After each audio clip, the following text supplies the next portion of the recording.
आणि बातमीपत्राची सुरुवात आपण करणार आहोत एका महत्त्वाच्या बातमीनं। दोघांच्या भांडणात तिसऱ्याचा लाभ ही म्हण खरी ठरवणारी एक मोठी घडामोड आता काही तासात होऊ घातली आहे। भारताच्या उद्योग जगतात खळबळ उडवून देणारं वॉलमार्ट आणि फ्लिपकार्टचं मर्जर आज जाहीर होत आहे। वॉलमार्ट ही जगप्रसिद्ध रिटेल चेन ह्या निमित्तानं भारताच्या ऑनलाईन बाजारपेठेत एंट्री करणार आहे। वॉलमार्टचे सीईओ कार्ल डग्लस मॅकमिलन आज थोड्याच वेळात फ्लिपकार्टच्या बंगळुरूमधल्या मुख्य कार्यालयात पत्रकार परिषदेत विलीनीकरणाची घोषणा जाहीर करतील। फ्लिपकार्टची स्थापना सचिन आणि बिन्नी बन्सल या दोन तरुण भारतीयांनी 2007 मध्ये केली आणि त्यानंतर भारतात आलेल्या मोबाईल आणि इंटरनेटच्या क्रांतीनं फ्लिपकार्टनं उत्तुंग भरारी घेतली। साधारण 4 वर्षांपूर्वी अमेझॉन भारतात आलं आणि अमेझॉन ही जगातली सर्वात मोठी ऑनलाईन रिटेल कंपनी आहे। त्यांनी भारतात वारेमाप पैसा ओतून ऑनलाईन खरेदी विक्रीचा भारतातला अनुभवच बदलून टाकला। अमेझॉनच्या या झंझावातापुढे फ्लिपकार्टचा रंग थोडा फिका पडायला लागला आणि वॉलमार्टनं नेमकी हीच संधी साधून भारतीय ऑनलाईन बाजारात अमेझॉनला टक्कर देण्याचा निर्णय घेतलाय। सचिन आणि बिन्नी बन्सल दोघांनीही त्यांच्याकडे समभाग वॉलमार्टला विकण्याचा निर्णय घेतलाय। त्यासाठी बन्सल यांना किती पैसे मिळणार आहेत याची अधिकृत माहिती अजून मिळालेली नाही, पण हा व्यवहार भारतातल्या आतापर्यंतच्या सर्वात मोठ्या व्यवहारांपैकी एक असेल हे मात्र नक्की।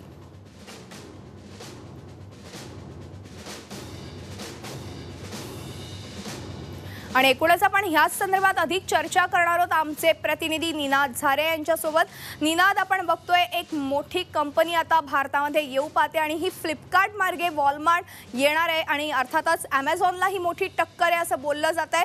अर्थातच ह्याबद्दलची वैशिष्ट्ये मला वॉलमार्ट बद्दलची वैशिष्ट्ये तर जाणून घ्यायचीच आहे, मात्र ह्या दोघांच्या भांडणात तिसऱ्याचा लाभ झालाय हे मात्र नक्की। ह्याबद्दल काय सांगाल? मधुरा, तू म्हणतेस ते अगदी बरोबर, योग्य आहे। दोन गोष्टी इथे महत्त्वाच्या आहेत। अमेझॉन आणि वॉलमार्ट हे दोन्ही जी अमेरिकन जायंट रिटेल कंपन्या आपण जर म्हटल्या तर या दोघांनाही गेली कित्येक वर्ष भारताच्या बाजारावरती आपलं अस्तित्व मजबूत करायचं होतं। अमेझॉनने गेल्या 4 वर्षांपूर्वी जेव्हा भारतात डिजिटल क्रांती होऊ घातली होती, 4-5 वर्षापूर्वी अमेझॉनने हळूहळू भारतात पाय रोवायला सुरुवात केली आणि आज अमेझॉन ही भारतातली सगळ्यात मोठी ऑनलाईन कंपनी आहे। ऑनलाईन खरेदी विक्रीच्या बाबतीत अमेझॉनचा नंबर पहिला आहे, त्याच्या खालोखाल फ्लिपकार्ट आहे। पण अमेझॉन येण्याच्या आधी 3-3.5 वर्ष साधारण, किंवा अमेझॉनच्या एंट्री नंतर सुद्धा 2 वर्ष, फ्लिपकार्ट ही भारतातली सर्वात उत्तम अशी ऑनलाईन सेवा देणारी, ऑनलाईन खरेदी विक्रीची सेवा पुरवणारी कंपनी होती।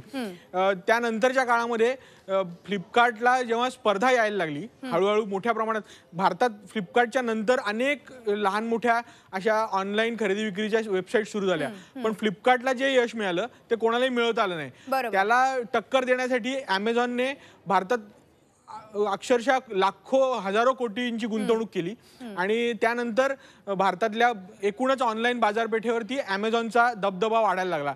आता हा दबदबा वाढत असतानाच वॉलमार्ट सुद्धा एका बाजूने भारतात येण्याचा प्रयत्न करत होती, पण वॉलमार्ट ही थेट रिटेल व्यवहारांमध्ये जगभरात प्रसिद्ध आहे। म्हणजे वॉलमार्टची रिटेल स्टोअर्स ही बाजारात ही अख्ख्या जगात प्रसिद्ध आहेत। त्या धर्तीवरती त्यांना भारतात एंट्री हवी होती, पण त्या एकूणच त्या काळामध्ये रिटेलमध्ये थेट परदेशी गुंतवणुकीवर असणारे निर्बंध बघता वॉलमार्टला ते जमलं नाही आणि म्हणून गेल्या काही वर्षांपासून वॉलमार्ट आपल्या कोल्ड चेन किंवा इतर लॉजिस्टिक्स जे आहेत किंवा वाहतूक, मालाची ट्रान्सपोर्ट, या सगळ्या बॅकच्या मागे घडणाऱ्या ज्या गोष्टी आहेत त्याच्यामध्ये आपला पाय रोवत होती।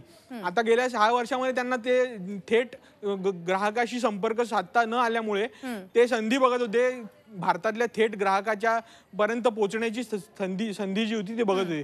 याच काळात फ्लिपकार्टला अमेझॉनने निर्माण केलेली स्पर्धा आणि एकूणच फायद्याचं जे गणित होतं ते चुकत गेलं फ्लिपकार्टचं आणि त्यातून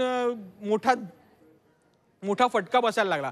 आता त्याचा फायदा घेऊन जेव्हा फ्लिपकार्टला भांडवलाची गरज होती त्याच वेळी वॉलमार्टने एंट्री करून आता अमेझॉनला जगभरात जी स्पर्धा वॉलमार्टने निर्माण केलेली आहे तीच स्पर्धा आता भारतात, फक्त फरक एवढाच की वॉलमार्ट रिटेल दुकानांच्या माध्यमातून म्हणजे मॉलच्या माध्यमातून किंवा डिपार्टमेंटल स्टोअरच्या माध्यमातून जगभरात अमेझॉनला सामोरं जाण्याचा प्रयत्न करते। तीच स्पर्धा जी आहे ती आता आपल्याला भारतात ऑनलाईन। झी 24 तास रहा एक पाऊल पुढे।